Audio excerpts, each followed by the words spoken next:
We still have a few minutes, dear colleagues. We have a few minutes.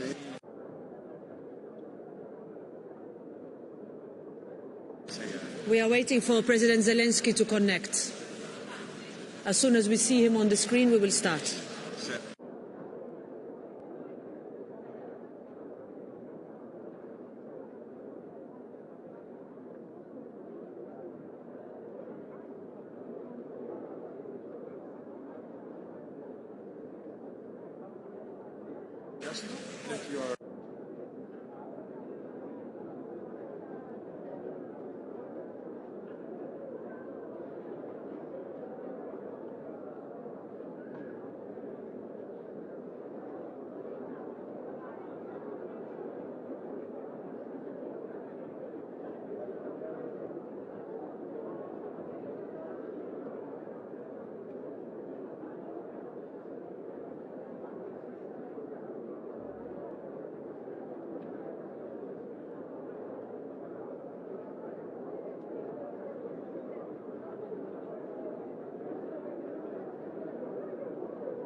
Okay, dear colleagues, can I now ask you to take your seats?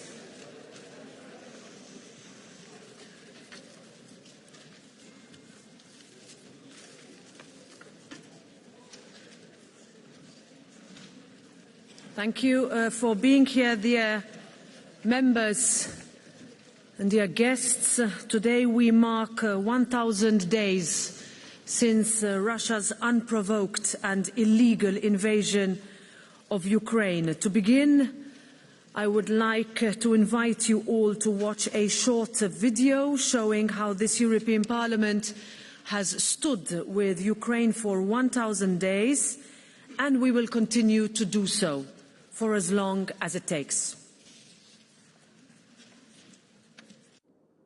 From day one of Russia's full-scale invasion, the European Parliament has continued to stand with Ukraine and its people. Parliament's support to Ukraine remained unwavering to help the country recover, resist and rebuild. As Europeans opened their hearts and homes to Ukrainians, it supported aid for those fleeing and for communities back home. Parliament has led the way on ever tougher sanctions against the aggressors and demanded justice. Russia's aggression is an attack not just on Ukraine, but on our European values of democracy, freedom and the rule of law. Ukraine's security is Europe's security. That's why Parliament is leading the way for EU membership for a sovereign, democratic Ukraine and stands with those who oppose autocrats around the world. Parliament will support Ukraine's fight for freedom for as long as it takes.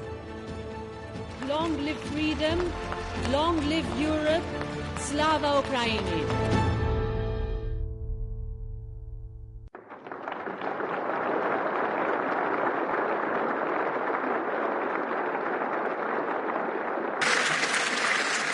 Now it is an honor to welcome the President of Ukraine, Volodymyr Zelenskyy, joining us live.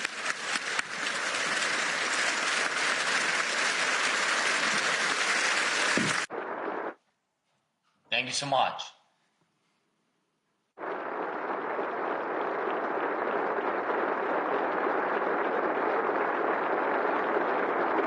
Thank you.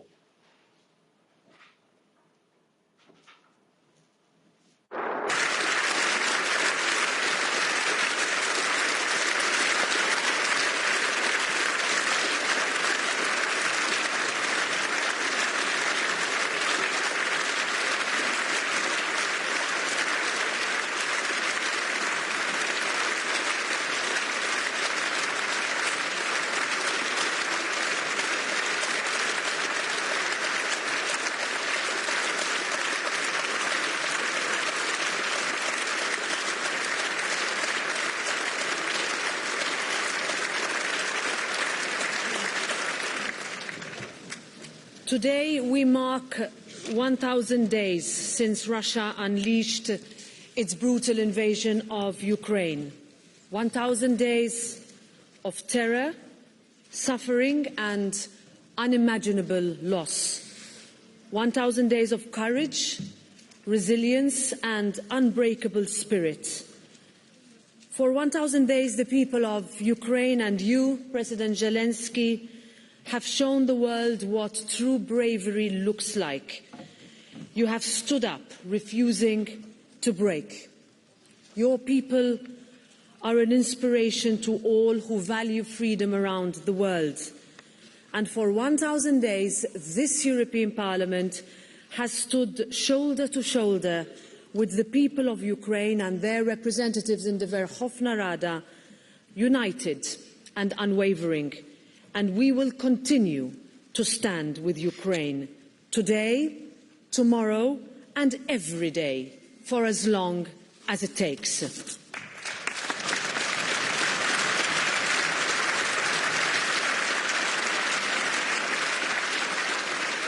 This is an assault not only on Ukraine but on the rules-based order, an assault on our values and on our way of life.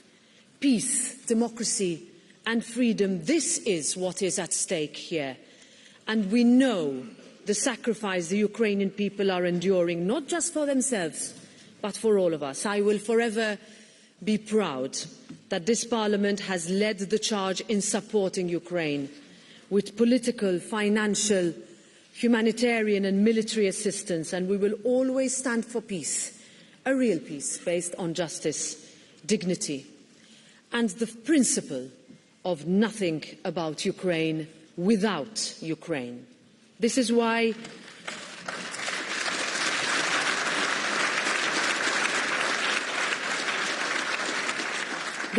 we have imposed tough sanctions on Russia, and we call to go even further to hit Russia's war machine. This is why we were the first to call for Ukraine's rightful place inside our European Union. And this is why we were there on the ground in Kiev just a couple of weeks after the invasion began. Today, we send a clear, simple message. We stand with Ukraine until freedom, until real peace, for as long as it takes. Slava Ukraini.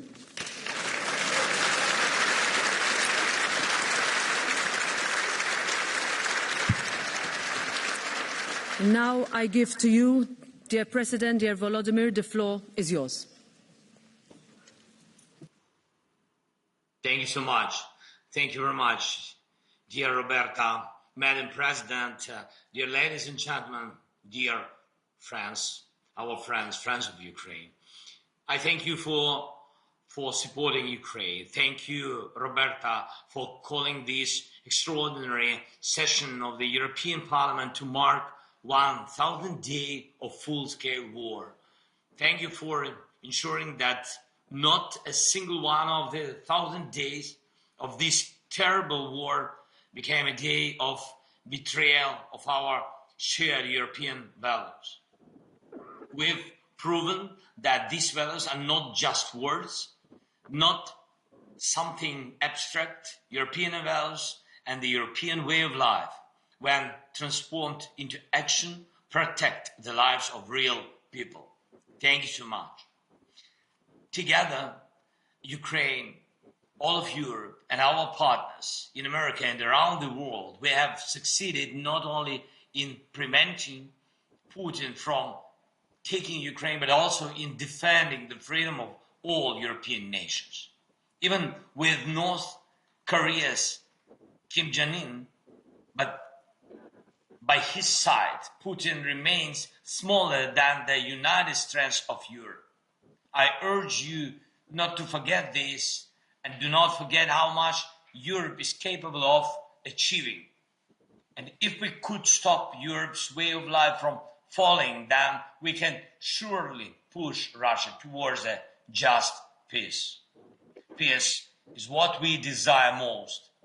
2 years ago, we proposed the peace formula, and I'm grateful to all of Europe and every partner who has supported it. And you in the European Parliament were among the first to support the peace formula. And the only one who opposes it, it's the one who started this war. It's Russia. And we must push Russia toward just peace. Every blow and every threat from Russia must be met with firm sanctions. For 1,000 days, it has been crucial to radically reduce Russia's ability to fund its war through oil sales. Oil is the lifeblood of Putin's regime, and the shadow fleet of tankers is what keeps it alive. As long as these tankers operate, Putin continues to kill. Strong sanctions are essential. I thank each of you, thank you, Roberta, again, and thank each of you who supports our people, our resilience, our ability to restore safety even after the most devastating mass attacks by Russia. Together we have accomplished much, but we must not fear doing even more. Now, Putin has brought 11,000 North Korean troops to Ukraine's borders. This contingent may grow to 100,000. While some European leaders think about, some elections or something like this at Ukraine's expense, Putin is focused on winning this war. He will not stop on his own. The more time he has, the worse the conditions become. Every today is the best moment to push Russia harder, and it's clear without certain key factors, Russia will lack real motivation to engage in meaningful negotiations. Without fires in its ammunition depots on Russian territory, without disrupted military logistics, without destroyed Russian air bases, without its lost capabilities to produce missiles and drones, and without its assets being confiscated. You know very well that Putin does not value people or rules. He values only money and power. These are the things we must take away from him to restore peace. If anyone in Europe thinks they can sell Moscow, Ukraine, or any other country like the Baltic states or the Balkans, Georgia, Moldova, and gain something in return, let them remember this simple truth. No one can enjoy calm waters amid a storm. And we must do everything to end this war fairly and justly, as you said, Roberta. And of course, together. 1,000 days of war is a tremendous challenge. Ukraine deserves to make the next year the year of peace. Thank you again. Thank you so much. Thank you for your resolutions, your decisions, your principles, your visits to Ukraine during the war, during first year of the war, especially first year when it was so difficult. And thanks and your faith in Ukraine. Thank you very much. Slava Ukraini!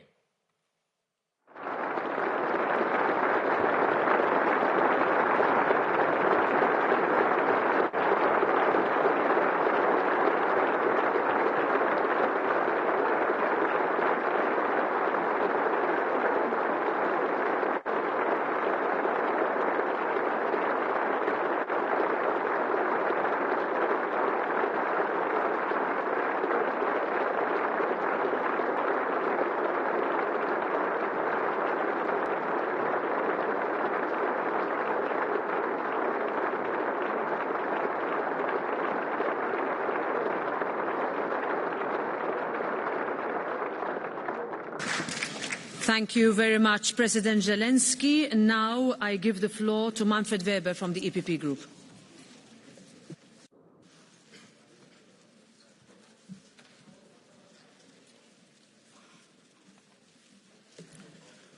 Madam President, dear Commissioners, Mr. President Zelensky, Ukrainian people, first of all, I want to thank our President because Roberta Metsola was the first European leader representing one of the European institutions to travel to Ukraine, to Kiev, after the war started. And Roberta, thank you so much for this kind of leadership. You made us as an institution proud of doing so.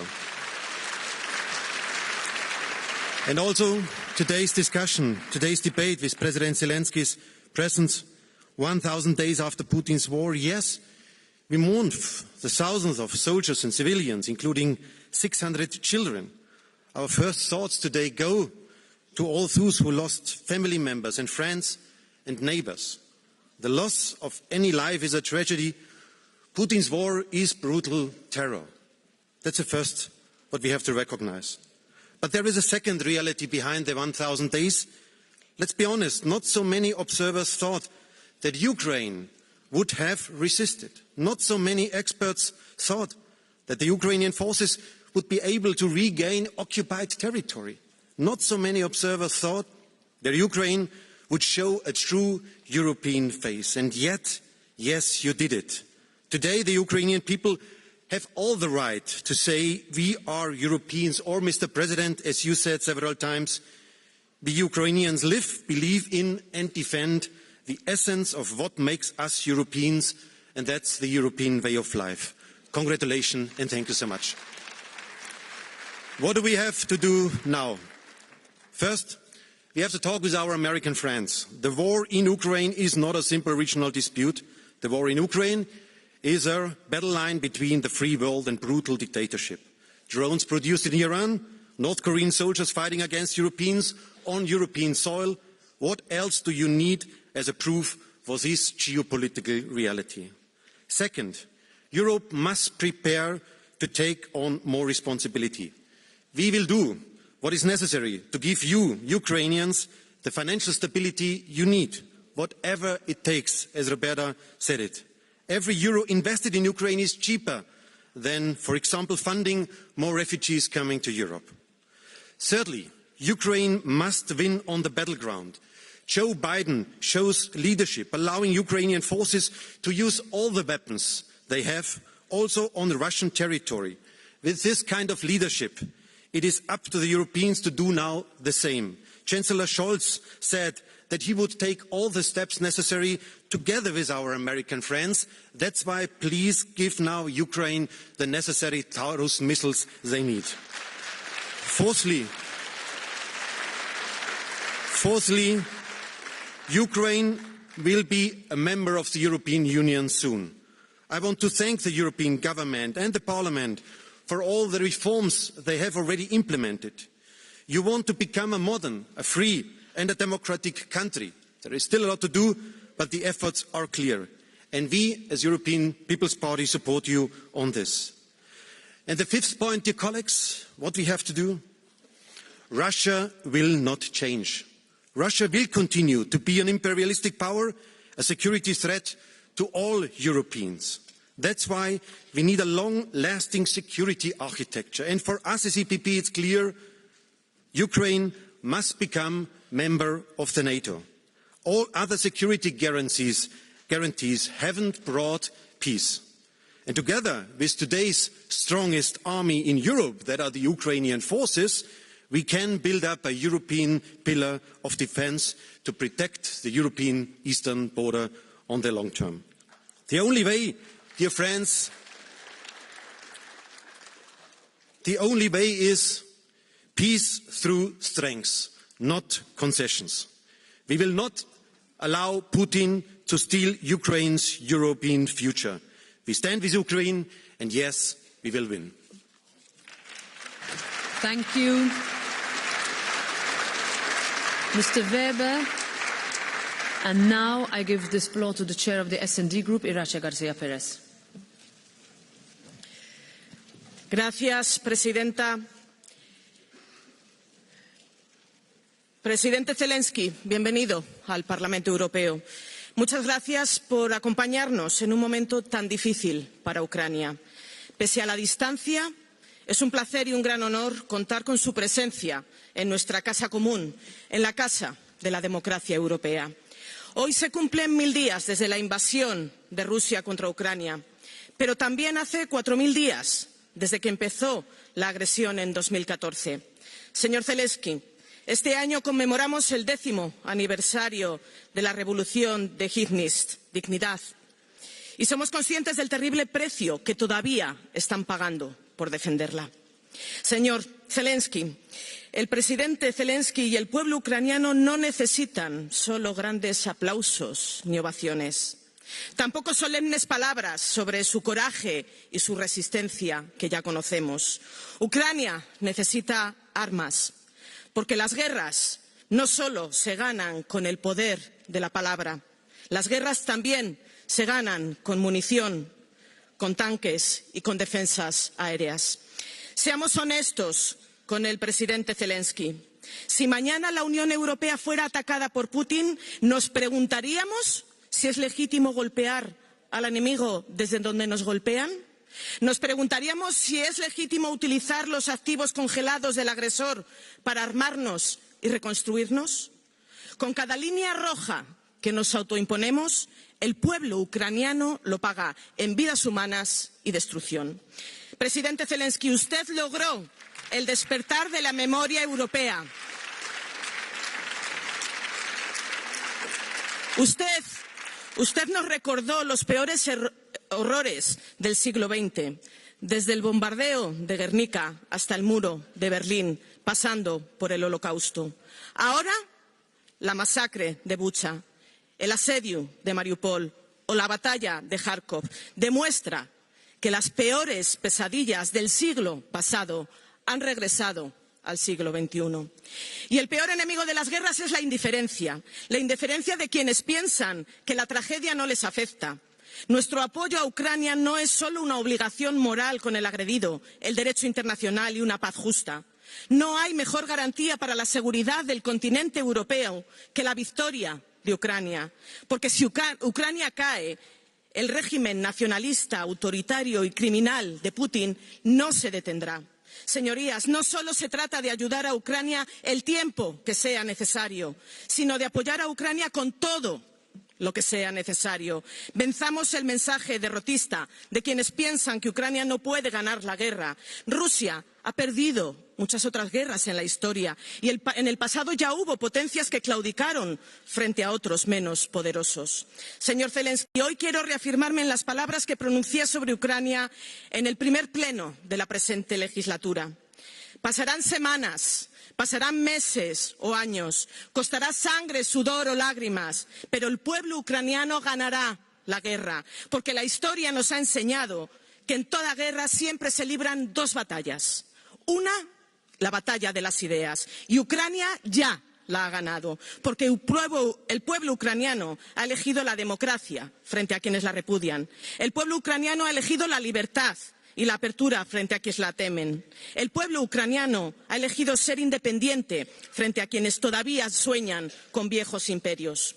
Y la otra batalla tiene lugar en el campo de batalla.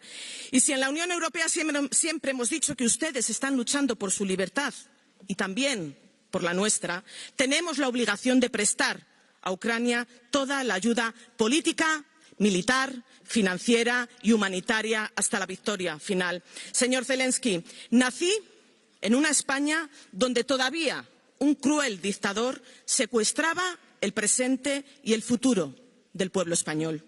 Para mi generación el proyecto europeo era faro de libertad, de progreso y justicia social. Quería estar en la Unión Europea como ustedes querían hacerlo hace 10 años en el Maidán, como quieren estar hoy en la Unión Europea. Les acompañaremos hasta que sus aspiraciones de ser un país libre y soberano que decida su propio destino en la familia europea sean realidad. Estaremos a su lado hasta que el azul y el amarillo de las banderas ucranianas ondeen junto con el azul y el amarillo de las banderas europeas.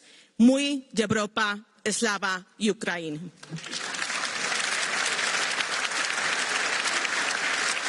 Now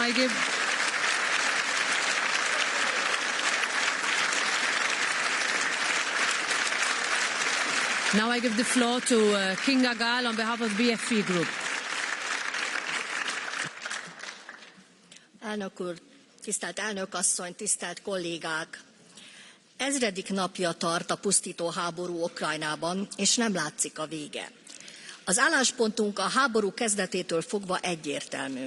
Elítéljük Oroszország katonai agresszióját, az erőszakot, amely nem csak a nemzetközi jog alapján jelent súlyos sérelmet, de morális szempontból is igazolhatatlan. Együtt érzünk az ukrán emberekkel, a kiállásukkal. Elismerjük az ország önvédelemhez való jogát, kiállunk Ukrajna területi integritása és szuverenitása mellett. Ahogy az Unió egésze, úgy Magyarország is erején felül segíti Ukrajnát. Országunk történetének legnagyobb humanitárius segítségnyújtási akcióját hajtja és hajtotta végre. A háború kitörése óta naponta 10 000 menekült érkezik hazánkba, összesen több mint 1,4 millió ukrán menedékkérőt fogadtunk eddig. A Magyarországon lévő menekülteknek lakhatást, egészségügyi ellátást, a gyermekeknek anyanyelvi oktatást biztosítunk. Továbbra is mindent megteszünk az ukrán emberek megsegítése érdekében. Az elhúzódó harcok jóvá tehetetlen károkat okoztak. 100 000-ek vesztek oda, és sebesültek meg. Családok szakadtak szét, váltak földönfutóvá. 4 fiúgyermek édesanyjaként különösen együtt érzek az édesanyákkal. Én csak így tudom nézni az elmúlt 1000 nap szörnyű pusztítását. Felfoghatatlan emberi tragédia és szenvedés. Minél tovább tart a háború, annál több lesz az áldozat, annál nehezebb lesz az emberi utánpótlás biztosítása Ukrajna számára. A mi fájdalmunkat fokozza, hogy egyre nagyobb számban vesznek oda a fronton ukránok mellett kárpátaljai magyarok, az ukrajnai magyar kisebbség tagjai is. A háború a szomszédunkban zajlik, így számunkra a konfliktus eszkalációja drasztikus következményekkel járna. Ezért nem veszünk részt az Ukrajnába irányuló fegyverszállításokban, és ellenezzük azokat a javaslatokat, amelyek eszkalációhoz vezethetnek. Szembe kell nézni azzal, hogy az Unió eddigi Ukrajna stratégiája nem váltotta be a hozzáfűzött reményeket, és nem hozta el a háború végét. Meggyőződésem, hogy egy háborús konfliktusban az életek mentése és a szenvedők megsegítése a legfontosabb. Ehhez mielőbb tűzszünetre és béketárgyalásokra van szükség, hiszen csak így lehet véget vetni a pusztításnak. Jó, hogy egyre többen beszélnek a diplomáciai megoldás fontosságáról. Donald Trump megválasztásával most minden eddiginél jobb esélyünk nyílik erre. Ha pedig sikerül véget vetni a háborúnak, kell majd egy átfogó stratégia Ukrajna újjáépítéséről és az Unió ebben betöltött szerepéről is. Most mindenekelőtt a béketeremtésre kell összpontosítani. Now I give the floor on behalf of the ECR group to its chair, Nicola Procaccini.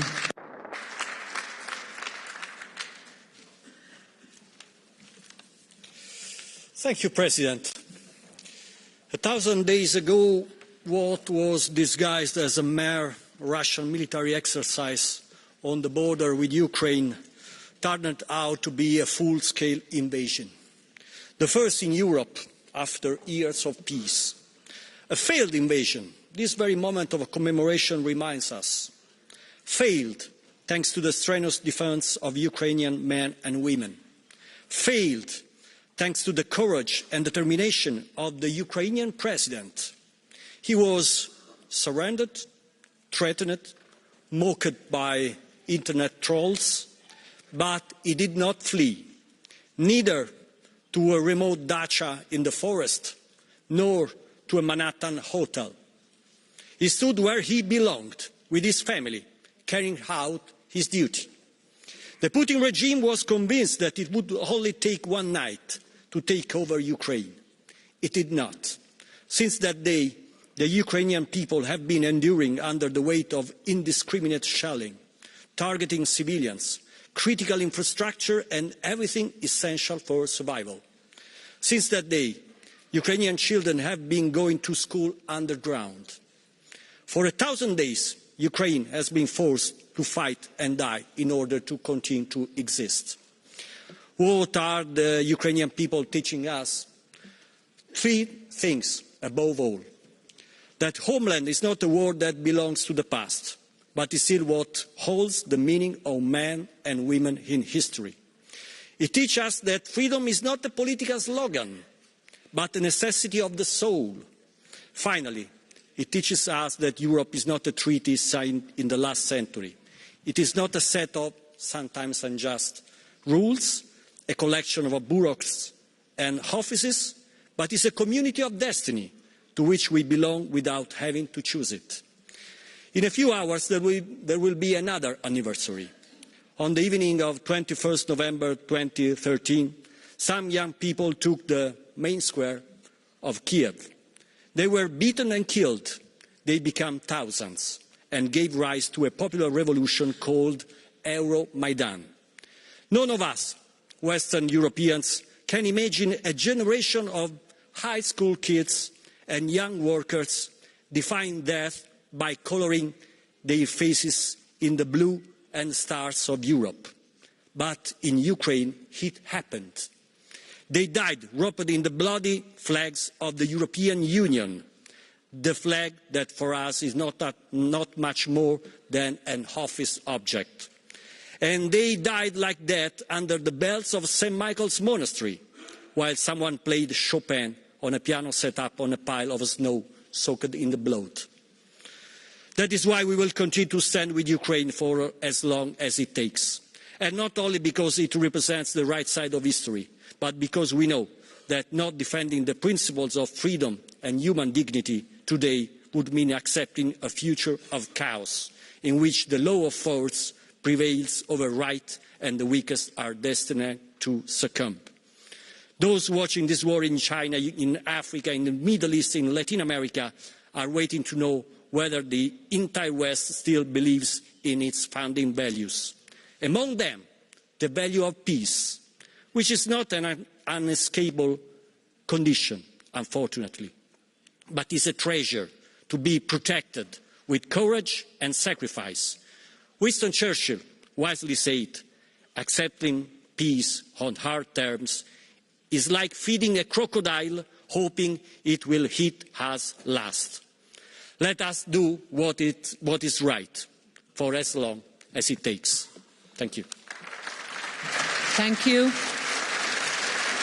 And now I give the floor to the chair of the Renew Europe Group, Valérie Ayé. Madame la Présidente, merci. Monsieur le Président Zelensky, c'est un immense honneur de vous compter parmi nous aujourd'hui. Cela fait 1000 jours. 1000 jours que dure cette guerre forcenée. 1000 jours que votre peuple résiste pour la liberté. Dans cette guerre, il y a un agresseur et un agressé. Il y a un dirigeant qui, depuis 10 ans, s'attaque à votre territoire, qui, face à la bravoure des Ukrainiens, en est réduit à faire appel à d'autres pour poursuivre sa campagne meurtrière. Drones iraniens, soldats nord-coréens ou encore sri-lankais. Il y a un agresseur, un seul, qui a ramené la guerre sur le sol de l'Europe. Et puis, il y a votre peuple. Chaque jour, les soldats comme les civils d'Ukraine subissent des attaques d'une barbarie sans nom. Mais malgré l'horreur, votre peuple tient bon, avec un courage hors du commun, et avec l'Europe à vos côtés. Alors certains dans ce Parlement se prétendent pacifistes, mais disons les choses clairement, ils sont les alliés de Vladimir Poutine. Et ce qu'ils prônent sous couvert de la paix, ce n'est rien d'autre que la loi du plus fort. Car qui a déclenché cette guerre? Qui mène sa politique expansionniste? Qui est aujourd'hui poursuivi par la CPI? C'est M. Poutine et personne d'autre. Alors, chers collègues, nous le savons, soutenir l'Ukraine, c'est soutenir aussi la sécurité de l'Europe. Et cela passe aussi par notre capacité à nous défendre nous-mêmes. Consolider notre marché européen de la défense, nos achats militaires communs, investir pour que la menace s'éloigne. L'Europe doit être à la hauteur de ce point de bascule. Monsieur le Président Zelensky, 1000 jours que vous vous défendez. Et nous resterons à vos côtés. Nous avons soutenu l'Ukraine dans des proportions inédites, sur le plan militaire, humanitaire, financier, sur le plan des sanctions. Depuis 1000 jours, nous avons été d'une unité sans faille, à rebours des divisions espérées par le Kremlin. Et le soutien de l'Europe ne flanchera pas. Alors que l'appui américain est plus incertain que jamais, nous devons, nous, Européens, ne jamais nous habituer à cette guerre à nos portes. 1000 jours et nous continuerons à vous soutenir, Parce qu'il y aura toujours une majorité d'élus dans ce Parlement, à vos côtés, aussi longtemps que nécessaire. Parce que l'unité de l'Europe est infiniment plus efficace que toutes les initiatives isolées. Ces 1000 jours nous ont montré que le régime russe était capable du pire, que la paix ne serait durable qu'en tenant tête aux autocrates qui ne comprennent que le rapport de force. Alors oui, nous devons renforcer notre soutien, chers collègues. Un soutien militaire par des systèmes de défense aérienne, des missiles, des drones, des véhicules. Un soutien financier aussi, notamment par la mise en œuvre du programme de prêt de l'Union et de ses partenaires du G7, qui sera remboursé par les recettes des avoirs russes gelés. Oui, il est légitime que l'Ukraine puisse frapper des cibles militaires sur le sol russe pour protéger son territoire. Oui, le détournement des sanctions par la Russie et ses alliés est inadmissible. Et nous devons d'urgence nous attaquer à toutes les brèches qui existent encore, dans les pays tiers comme sur les navires fantômes. Et oui, Vladimir Poutine et son entourage devront répondre de leurs crimes, être traduits devant la justice internationale. Et oui, Monsieur le Président Zelenskyy, votre plan vers la victoire est le bon, parce qu'il vise avant tout la paix, durable, libre et juste. Alors rien ne doit être porté sans vous, tout doit être fait avec vous, parce que c'est le destin de votre peuple qui se joue ici, et votre destin est lié au nôtre. À travers l'Union et à travers l'OTAN, il sera bel et bien européen. Alors, Monsieur Zelenskyy, avec notre famille commune, Renew Europe, avec l'immense majorité de nos collègues dans ce Parlement et avec tous les peuples d'Europe, je vous le dis, nous vous soutiendrons jusqu'au bout. Slava Ukraini. Merci. And now I give the floor to the co-chair of the Green Group, Terry Reintke. Thank you, President. Dear President of Ukraine, Zelenskyy, dear colleagues, and most of all, dear friends in Ukraine. It has been 1,000 days since Putin's illegal and unprovoked full-scale invasion of Ukraine, which brought utter destruction and unbearable suffering to the people of Ukraine. 1,000 days, a sad milestone, and at the same moment, a reminder of our promise. We stand with Ukraine for as long as it takes. As long as it takes until peace finally becomes reality for Ukraine again. And trust me, it's us who are longing for peace. But the people who are longing for peace the most are the people in Ukraine. A peace on Ukraine's terms, which allows the Ukrainian people to live in freedom and safety and not under the oppression of Russia's brutal colonial shackles. Warmonger Putin will not stop this terror. He will send more soldiers to their death. He will use more weapons to bomb infrastructure, hospitals and schools. He will use the cold winter to try to freeze the Ukrainians into submission. Putin does not obey international law.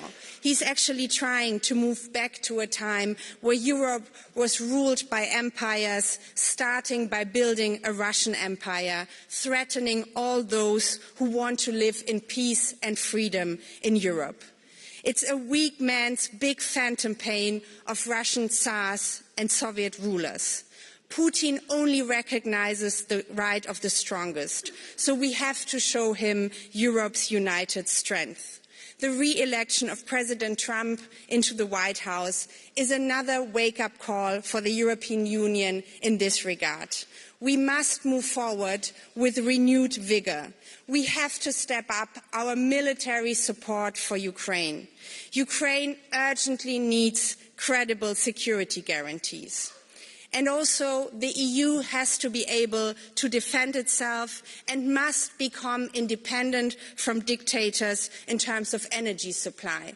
We have paid a very high price on this continent because of our own short-sightedness in this regard. This is not just in our interest, but also in that of Ukraine. I'm speaking to our Ukrainian sisters and brothers who are still suffering and who are not only defending their own freedom, but also our freedom here in Europe. It might have been 1,000 days, but be reassured, Europe will not let you down. Thank you very much. Thank you very much, Ms. Reintke. And now I give the floor to the co-chair of the Left Group, Martin Schüdemann.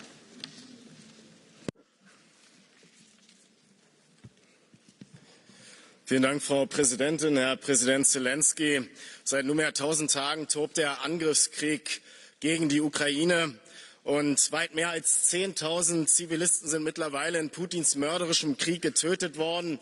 Meine Solidarität und mein Mitgefühl gehört der notleidenden ukrainischen Bevölkerung. Und deshalb ist es richtig, dass Millionen von kriegsgeflüchteten Frauen, Alten und Kindern für die Zeit des Krieges in der Europäischen Union humanitären Schutz gefunden haben. Und diejenigen, die diesen Schutz jetzt hier in Frage stellen, auch in diesem Haus, möchte ich sagen, ihr sollt euch schämen. Hunderttausende Soldatinnen und Soldaten sind in diesem Krieg getötet worden. Ukrainische, die ihr Land zu Recht verteidigen, und russische, von denen viele, und auch das gehört zur Wahrheit, diesen Krieg nicht wollten und die ein imperialer Herrscher auf den von ihm geschaffenen Schlachtfeldern in einen grausamen Tod geschickt hat. Dieser Krieg muss schnellstmöglich enden. Herr Präsident Zelenskyy, unser Ziel ist ein gerechter und dauerhafter Frieden, ein Frieden, dem internationales Recht zugrunde liegt und der die Souveränität der Ukraine achtet. Russische Soldaten haben nichts in der Ukraine verloren. Und selbstverständlich muss die Ukraine mit am Tisch sitzen, wenn dieser Frieden verhandelt wird. Das müssen alle Akteure, auch Putin und der kommende Präsident der USA, respektieren. Ein Siegfrieden Russlands, der Ukraine aufgezwungen würde, stellt die internationale Ordnung insgesamt in Frage. Doch das internationale Recht kennt keine Doppelstandards. Das Recht des militärisch Stärkeren darf sich niemals durchsetzen. Denn sonst werden Autokraten und imperiale Staaten immer wieder die territoriale Integrität anderer souveräner Staaten bedrohen und kriegerische Katastrophen heraufbeschwören. Doch dafür müssen wir den Weg aus der Sprache des Militärs und der Gewalt finden und Diplomatie erzwingen durch internationale Kooperation, durch anhaltenden und verstärkten politischen Druck der Staatengemeinschaft auf Russland. Und da haben alle zu wenig gemacht, die EU-Kommission und die europäischen Regierungen, die USA und China. Und wir müssen andererseits den ökonomischen Druck erhöhen durch gezielte und effektive Sanktionen gegen Putins Machtapparat, gegen den militärisch-industriellen Komplex, gegen seine Oligarchen und gegen seine Schattenflotte, mit deren Hilfe er die Sanktionen umgeht. Der Wiederaufbau der kritischen und zivilen Infrastruktur für die Menschen in der Ukraine muss jetzt beginnen. Und ein internationaler Schuldenschnitt wäre dafür eine wichtige Hilfe. Herr Präsident, ich möchte nicht, dass sich am Krieg und am Wiederaufbau der Ukraine vor allem große Konzerne und das internationale Kapital eine goldene Nase verdienen. Demokratische Rechte müssen auch in Kriegszeiten verteidigt werden, denn die Zukunft der Ukraine muss den Ukrainerinnen und Ukrainern gehören. Vielen Dank. Thank you, Mr. Shirdewan. So I thank you all, dear members. In the darkest of nights, Ukraine has shone as a beacon of courage, resilience and hope for all of us. This week, as a symbol of our bond, the flags of Ukraine and the European Union fly together across Brussels, Strasbourg and Luxembourg, and the European Parliament is illuminated with the radiant blue and yellow of Ukraine, a vivid reminder that Ukraine's struggle is our struggle too. So we stand with Ukraine, united, steadfast and unwavering for as long as it takes. Thank you very much. Now the next part session will take place from the 25th to the 28th of November. This session is adjourned and the sitting is closed.